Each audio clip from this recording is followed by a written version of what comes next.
Hello and welcome to Trenta, 30-something conversations with 30-somethings and the 30-something else. I think we have a very interesting topic for this episode. We're going to be talking about unlearning toxic Filipino traits. Ooh. But the added value is it's from the perspective of educators. So my guests for today are both psychology majors who are now in the academe, and I think they are the best people to talk about this because they have firsthand experience dealing with children and child development. So without further ado, here are Dea and my sister, Niña. Woo! Hi. Hi. Okay. Welcome. And listeners. Listeners there. So before we begin, may I ask you both to give your ASL if you don't mind?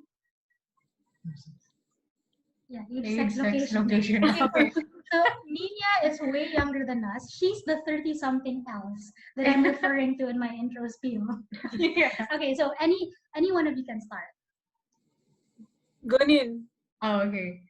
So I'm Niña. I'm 26 years old.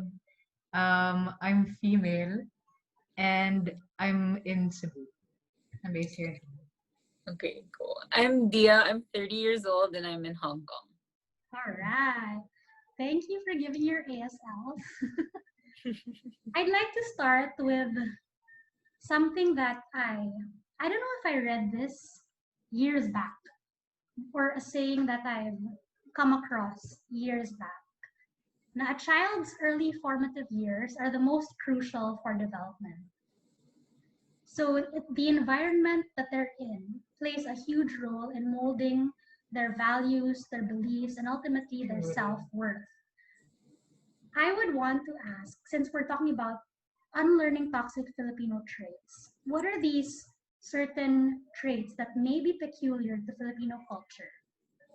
And whether you yourselves have experienced it or you've seen it firsthand when you're teaching your kids. Well, first of all, sorry, I forgot to ask, what are the ages of the kids you teach? So for the past 2 years, I've been teaching senior high. So they're around like 16 to 18 years old.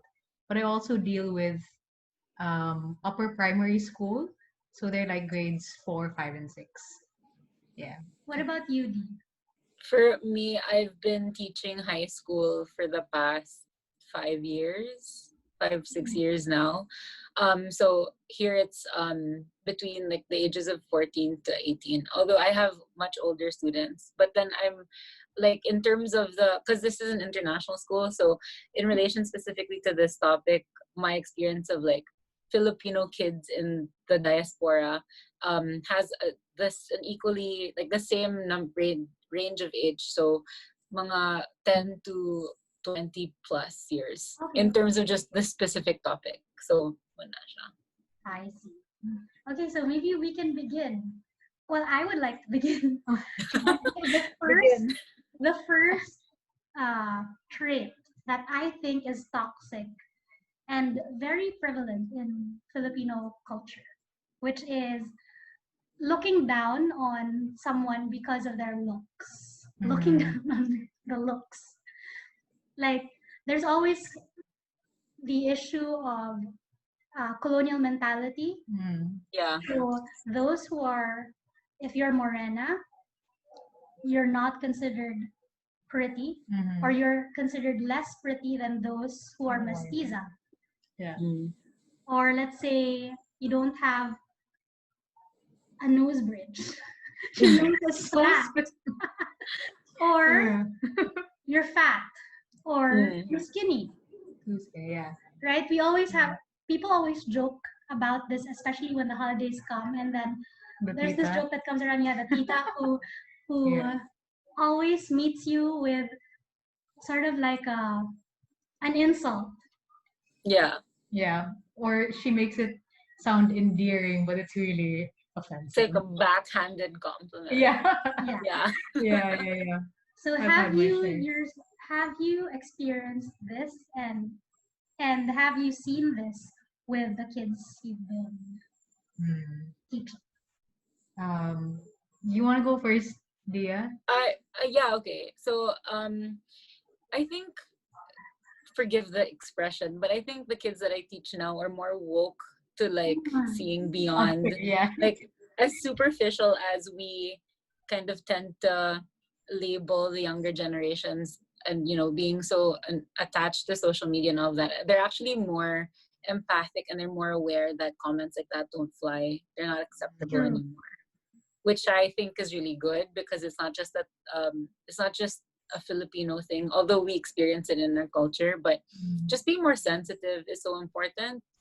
And also because the younger kids call out older people, like, the joke, the answer to, ay, kanang, ba't ka tumaba? Or why have you gotten fatter? And there's tita, like, oh yeah, tita, how come you've gotten older? Like, it's not like, you know how to like 1-2 punch that kind of, you know how to answer before, you know how to answer now, whereas before, to talk back, which I also think is another toxic Filipino trait, is looked down upon. So you just have to sit there and take it. Yeah.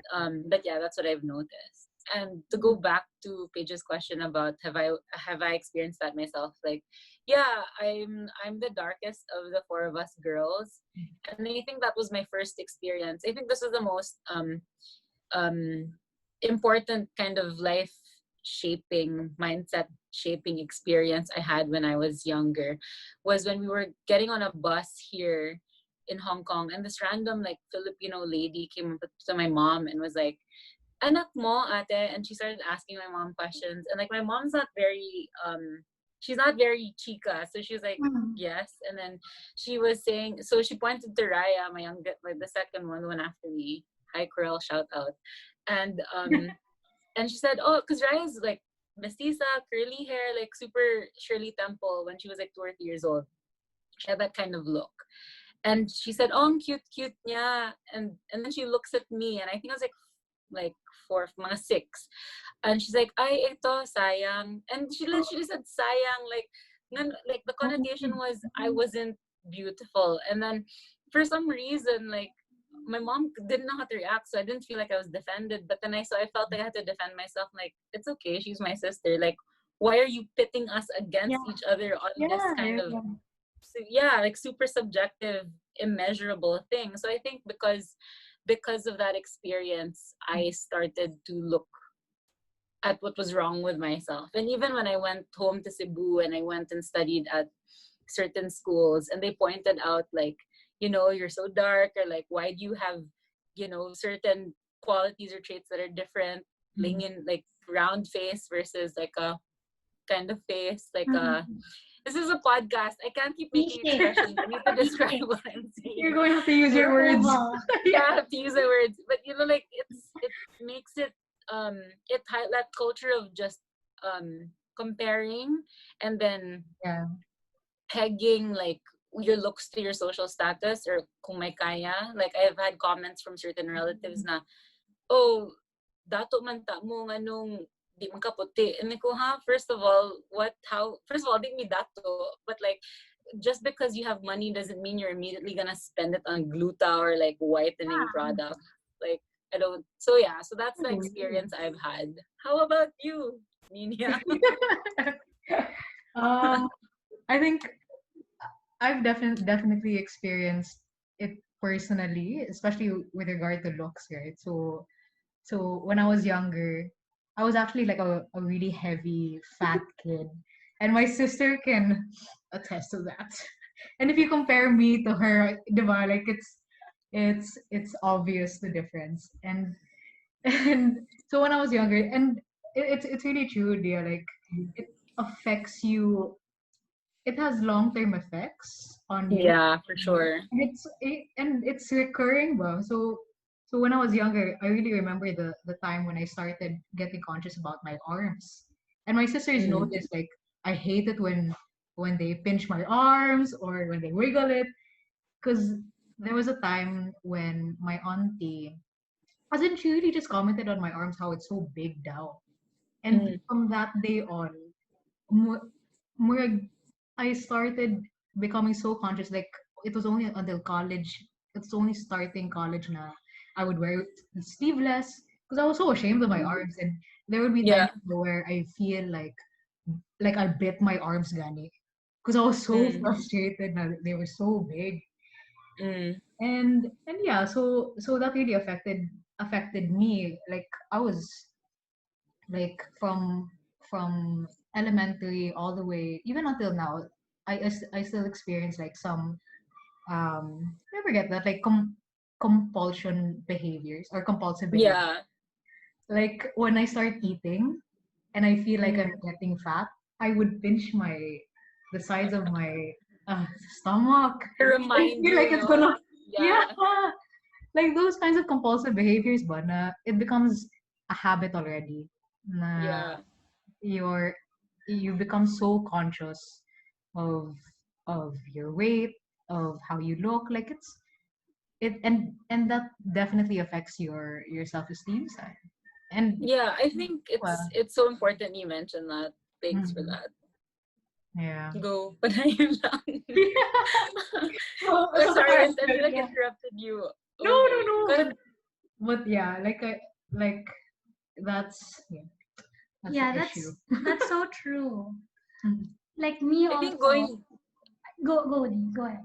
No, I just wanted to add to that, like the compulsive behavior, which is a different topic, kay mental health, diba? But you don't really, and going back to your initial premise of this conversation, where it's like, you don't understand what comments you make to a child because you are in a position of trust Yeah. that Yeah. as a parent, as an aunt, as a relative, you what you say matters to them. And so you make a flippant like side comment lang, and then you forget about it, and then affected na siya even years later, and how the consequences of that, like and then this is the worst part, like ingnan ka, oh, you're so sensitive, or like Yeah. Yes. Yeah. yeah, Yeah. like just let it go. Good, they didn't mean it that way. You're just taking it the wrong way. So then you start to think, wait, so am I being sensitive, or is there something wrong with me? Like, why am I not okay with that? Ano bitaw? So sorry, Paige, you wanted to say something.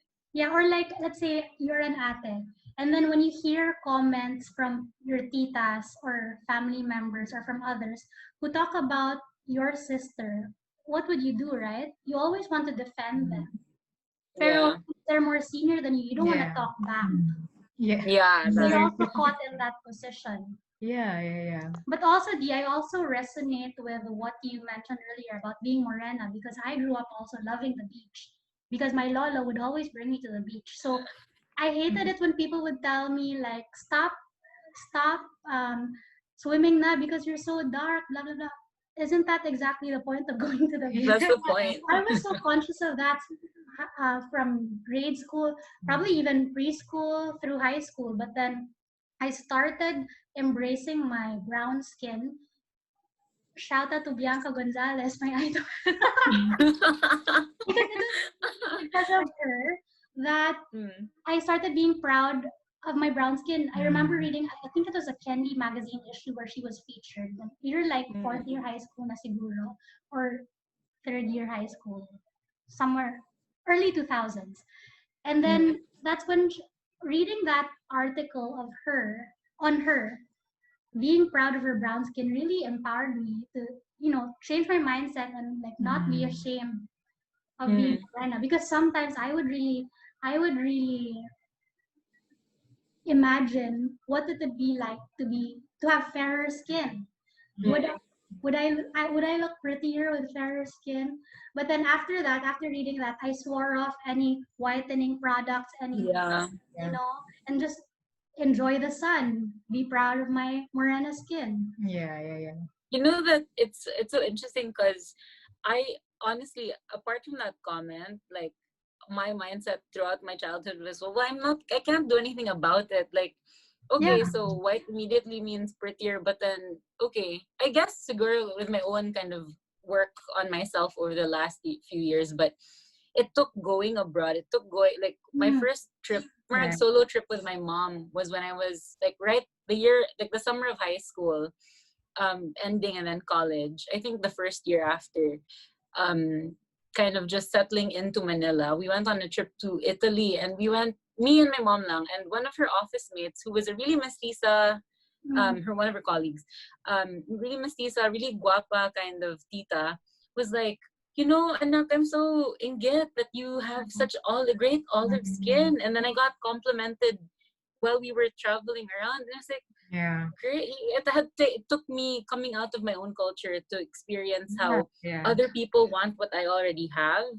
And yeah, like Paige, I swore off, like, if the lotion has anything whitening, I'm not gonna do it, and it's not gonna go on my skin because and one of the things that I remember was in college, one of my classmates was like, why do you have morena shame? And I was like, what do you mean morena shame? I just don't, it's not really it doesn't really affect my identity. I'm dark, I'm brown, but I'm not gonna make it a crutch.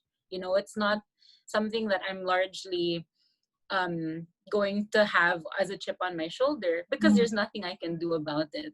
And also because I'm so scared, like in terms of like a medical point of view, what gluta does to your liver or your kidneys, like it's not worth it, good.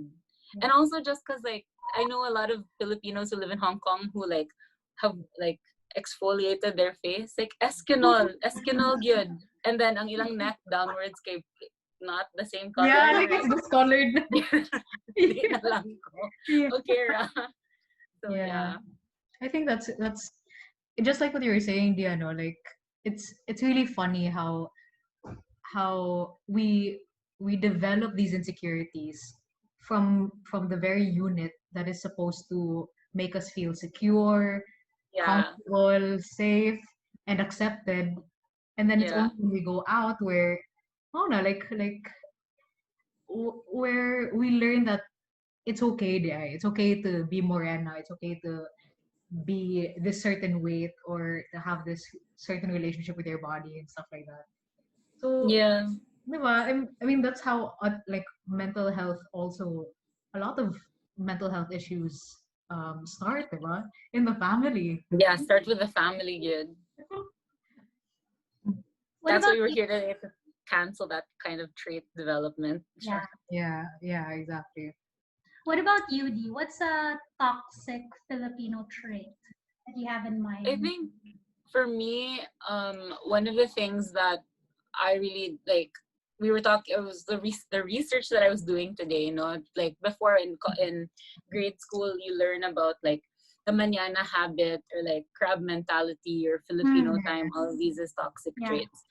But I also think that a specific kind of nuanced example of the trait that I've seen coming out more and more is like the crab mentality among women within Filipino culture, where we are so quick to label each other. And that was something that I have spent the last 2 or 3 years sort of working back on, even though I was never kind of compared outright. The comments kind of built up over the years that tore me down. And so in my own insecurity, I started tearing down other women that I felt insecure about. And I think I don't know if it's only Filipino, but I feel like it's because we've come from a matriarchal colonial influence, and because like Spanish culture is very matriarchal, women in power is so important, and there's a huge lack of space for women. So if you see someone as a successful woman, you immediately think, pero so and so, or like pero something. So you always look for that negative, diba, aspect of her. So that's for me something that it's so sayang, because empowered women empower women, and we're always talking about women empowerment and we're talking about supporting each other, but even within our culture, like we're not happy for each other. We're not, or we're never content. Like we don't celebrate. Like, isn't there a joke na parang, let's say, oh, when are you gonna get a boyfriend? Oh, when are you gonna get married? When are you gonna have kids? Yeah. After why does it have to be that? Level, getting to a certain level, they're not content with that. You have to go to the next level. And then when will they ever be content? Why can't they just be happy? Yeah.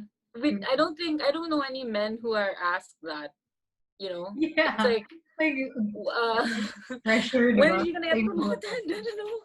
So I feel like that's the thing. Okay, even like I also remember with my own experience how, because my mom doesn't look like me. She's a lot thinner, she's a lot more petite, but she's taller, and basta she's pang Miss in like Miss Mandaue, naka-China na siya, Miss Bugo, ana. And my cousins were like, oh, sayang nga, you don't look like your mom, so how would you even compete? Ana bitaw? And I'm like, what may interest to compete in those kinds of things? Whereas I see my mom as a role model for, being a good person. Yeah. And yet that's only secondary to what she looks like. Like, it's not, like, culturally, why is that our thing? Why do we have to, be so obsessed with pegging women to certain achievements that are based largely on things they can't control, When are you gonna get a boyfriend? I don't know kung may manguyab. When are you gonna get married? I don't know kung ano kwarta. When are you gonna have children? I don't know kung mamabdos ko. Like, I have no control over that. So as opposed to when are you gonna get that degree, or when are you gonna get that promotion, or things that workable, achievable, attainable, measurable goals. So that's like the main thing I'm very passionate about. Ikaw, Nien, what's your toxic Filipino trait? I think before, sorry, I just want to comment on what you were saying, Dino, because it reminds me. Have you watched Sex Education? The one's on Netflix. I've on Netflix. Yeah.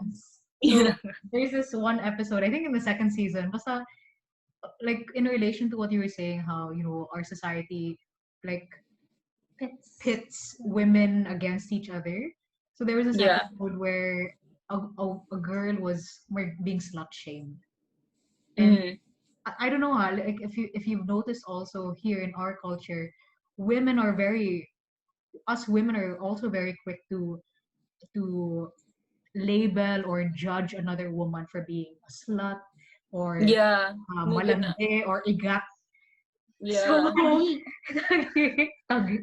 is that gay lingo? Okay. And then so at the end of that, basically what happened was all the women were they supported each other, but instead of of slut shaming the girl, they went with her on the bus and they protected her. So it's like women helping women. Yeah. And then like tearing each other down and saying that's not delicadeza, or that's not what a woman should be. Yes. Diba?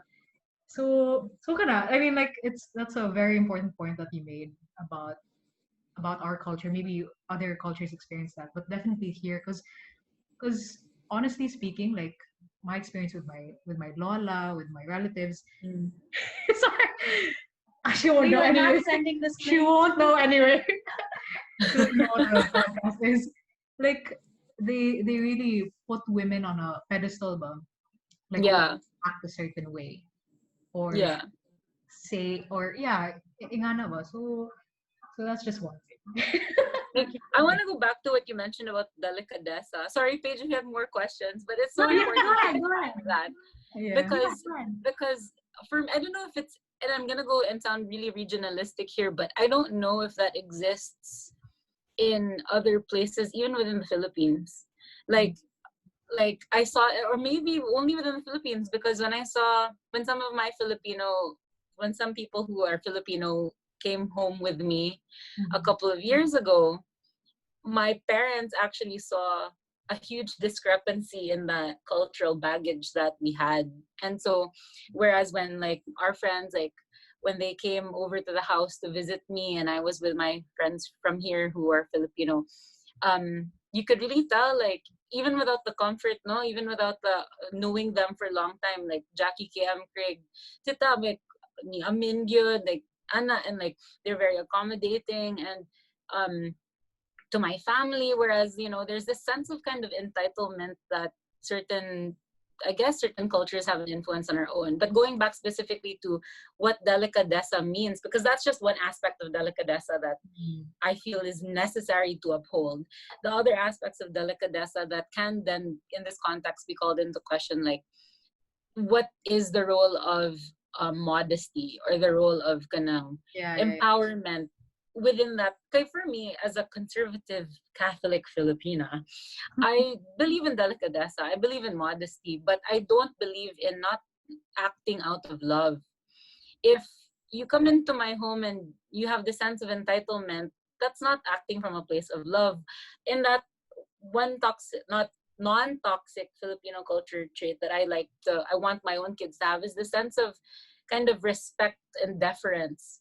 But respect meaning that we can communicate clearly and cohesively with each other about issues that we have. And I think that's what delicadeza should mean, that we have respect for each other ba, not just because you're older than me I should respect you automatically. Respect is gained, it's earned. It's not something that you get automatically because you're my whoever.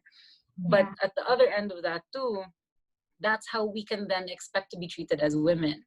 Because if na delicadeza, for example, if your boyfriend or your husband has delicadeza in treating you well, then you are assured of security. You are assured of kanang a space of support as you raise your family or as you're in that marriage. So for me, to be able to take the terms that we already have, but to make them fit our current cultural kind of changes is so important. Okay, we're losing it. First of all, we're losing that, and we're replacing it with something that is foreign to us. But more than that, we're also losing a part of our identity that is so important. I don't know. It goes back to just respect and the dignity of the human person. But heavy na kayo na. Let's go back to like toxic. Okay, what was so your... Wala, triggered lang to sa word na delicadeza. Kaya na. Actually, super. And I feel like Cebuanos have that good. Yeah. Because of that. Yeah. Okay, anyway. Okay.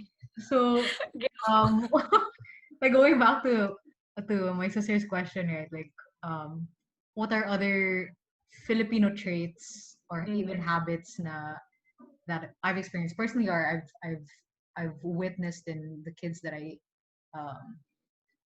teach. Definitely, one thing that I've experienced is, I don't know if you'd agree, Dea, if this is a Filipino culture, like collectivist, but really about expressing your emotions. Oh yeah. Yeah. And well, for me, I'm a very emotional person, and I'm very used to having people tell me na, oh, you're so OA. Like your emotions are like I'm overreacting. Yeah. And this is still something that I see in a lot of the families that we have in our school.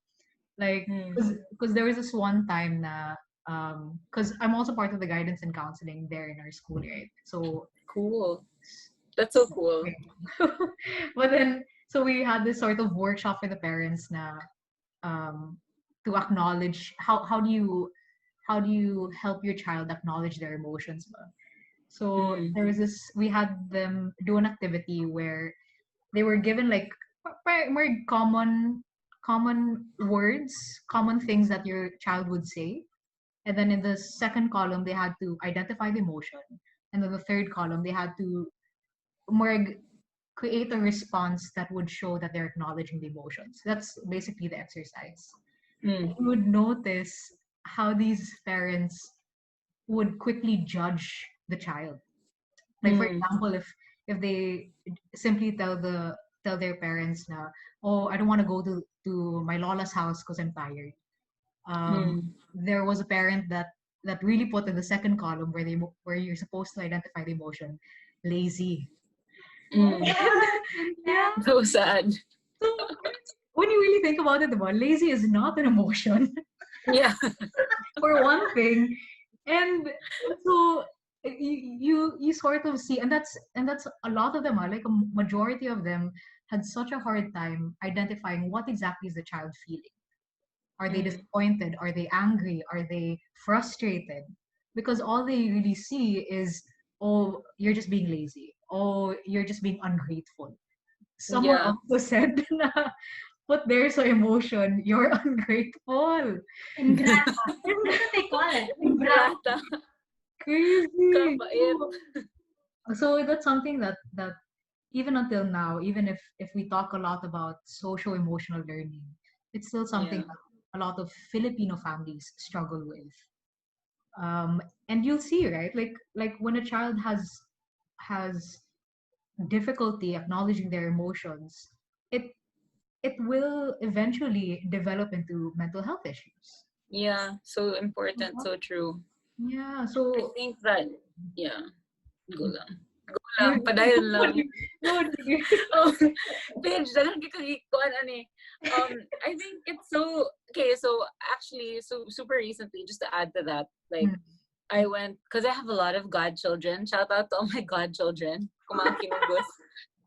So I like to go and do the rounds and visit them and stuff. And one of the best insights I've had is to watch my friends raise their kids. And not in a judgmental way, but to be involved in that process of they tell me about their own journey, banya. That what you're describing is the same thing that I've experienced in my own kind of childhood, in my own being raised. No, and to think my parents are already very aware. Like my mom is a psychologist too, so she has that background. But even now, like even as she's studying now in her own kanang, because she's still doing courses and stuff, she's realized a lot of the things that she used to do, especially with raising me and raising Raya, is not good for our mental health. The long-term consequences of that ba. So we've had our own reworking that, and that's so important too. But looking at my friends now, knowing what to do, even if they're failing in they feel like they're failing in certain aspects. Like I looking at, for example, how one friend says, when my kid has a tantrum, I don't take it personally. This is not a reflection of how bad or good a parent I am. They're dealing with emotions that they cannot yet express with the words that they don't yet have. Right. And so I just wait and I just be patient because this is not about me. And I think a lot of the time this goes to another toxic Filipino trait that we should talk about, which is that parents see their children as kanang an achievement. Kana lagi kana sa mga kana sa mga like it's an achievement. So the child ends up being an achievement. It's a reflection of the parent. Where Yes. no, the child is a person in and of themselves. And it's and then that goes into and connects to like children are seen as their parents' retirement fund. And that's something that my dad, I'm so grateful that my dad has made sure that in our family and even with his own siblings, like they don't need to have that kanang with us ba. And so when you have that awareness, when you don't take your children's behavior personally, you know, when you, instead of labeling your kid as lazy, because that's the easy thing to do, it's like, why are you tired when you go to Lola's house, but then when you go out with your friends you're not tired? Why man? So then there's that thing, but there's a conversation that has to be had there. Right. But I we totally can't agree.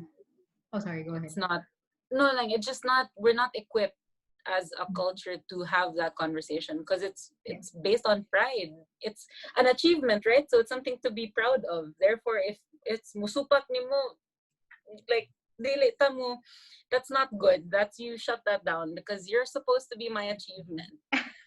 No. True, that's so true.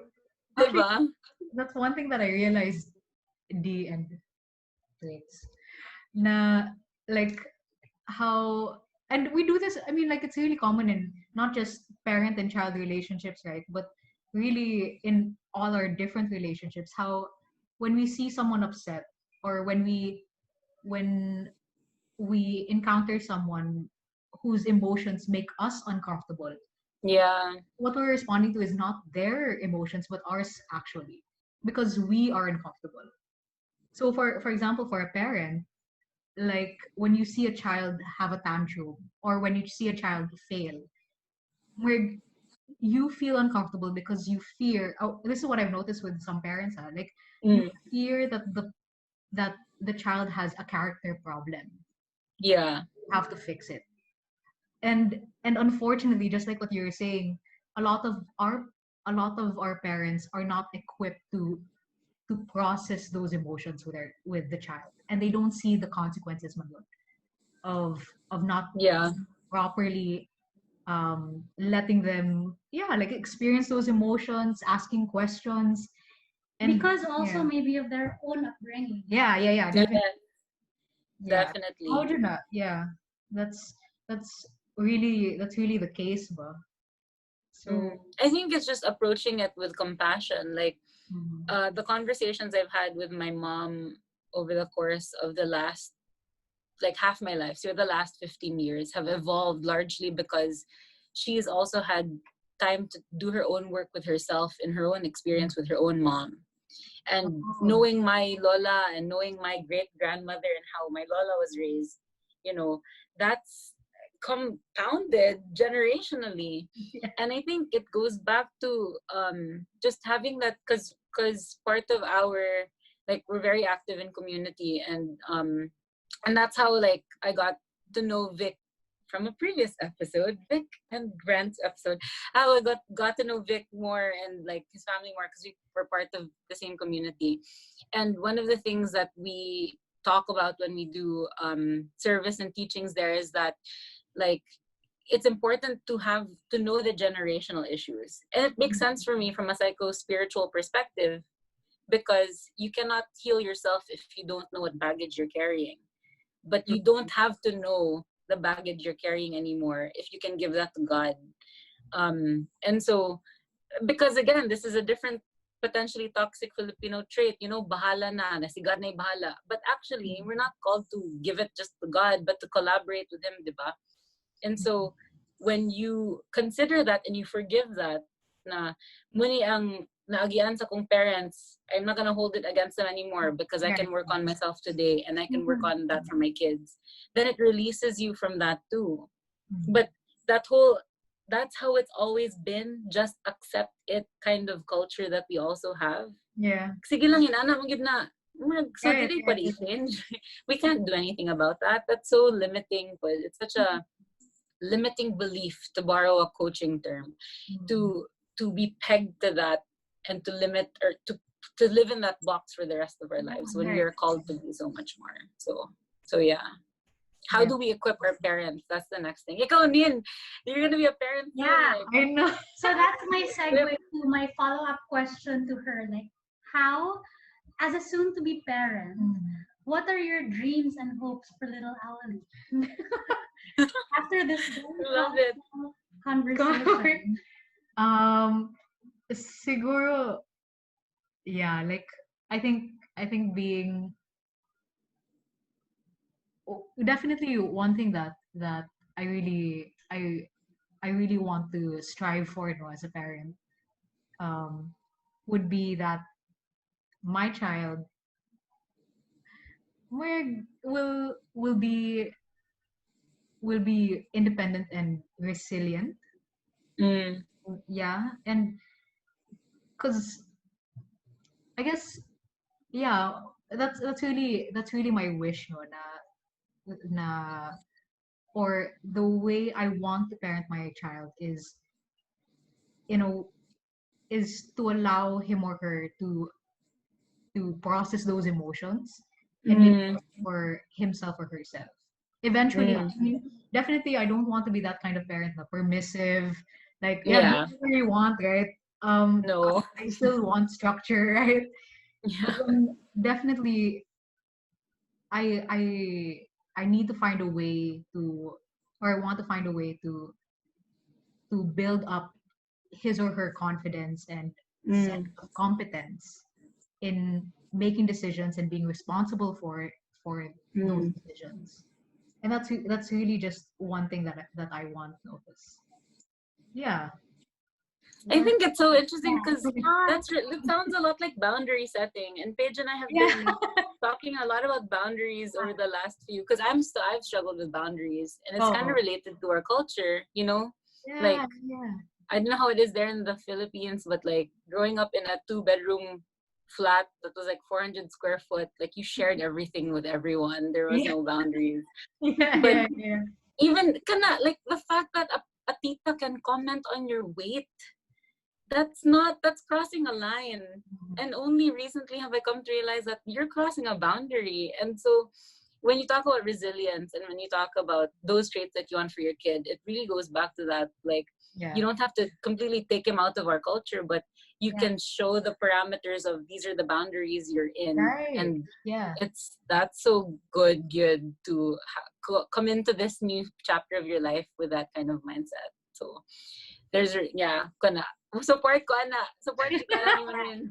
Yeah, but we'll see, like, because I think that's one thing, no. I mean, you're right na we are raised by our parents, and so it's important to really take notice of certain habits that we or like default reactions to certain things, and so that's the challenge.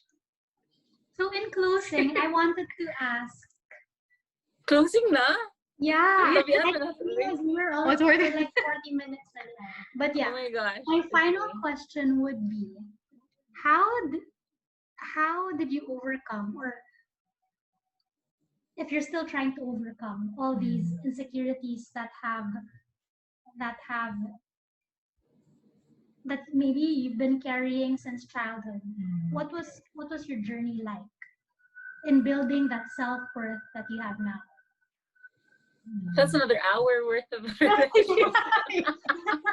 That's a long journey. It's a long maybe like a few tips, I guess, or in your own experience, how did you cope with all of these?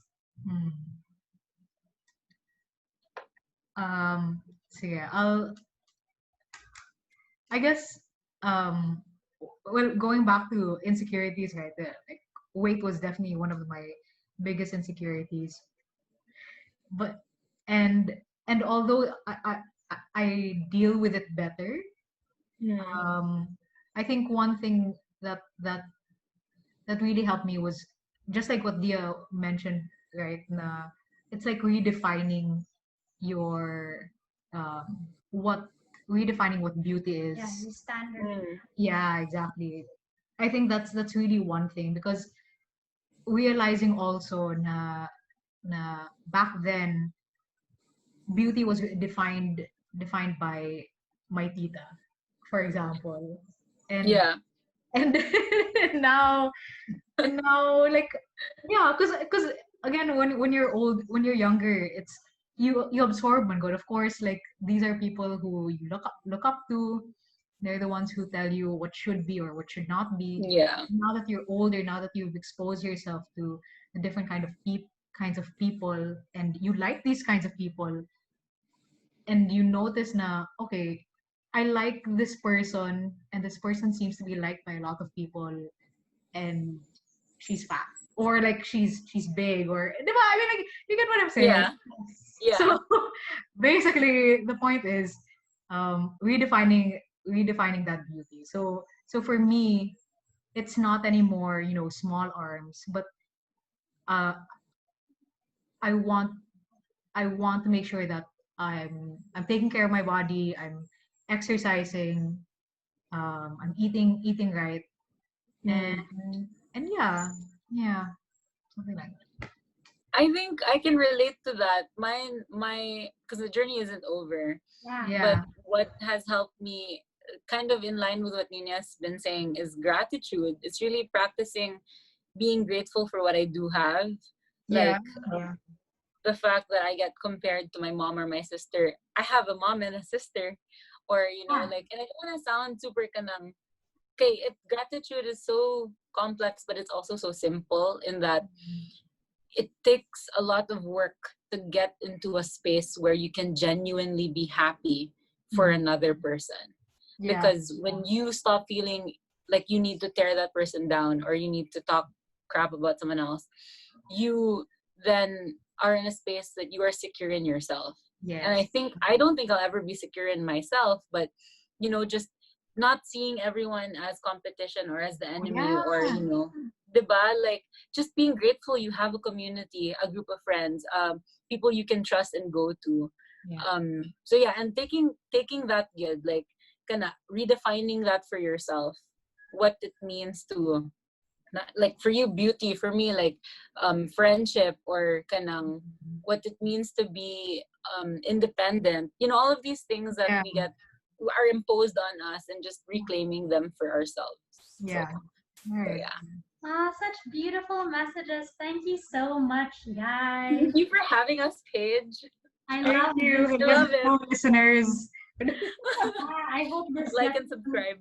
the titas and the lolas Out there. yeah. Shout out. Or even those maybe to teens who are struggling or dealing with these issues right now. Yeah. Yeah. So thanks Because it's again so timeless, much. no? Yeah. Super. Yeah. Everyone goes through it. Yeah. Thanks again so much for taking time. Thanks Dea. for having us. Bye. I'll just stop recording, but we can chika a bit more. Okay, go lang. Bye. Bye. Thank you. Subscribe. Wow.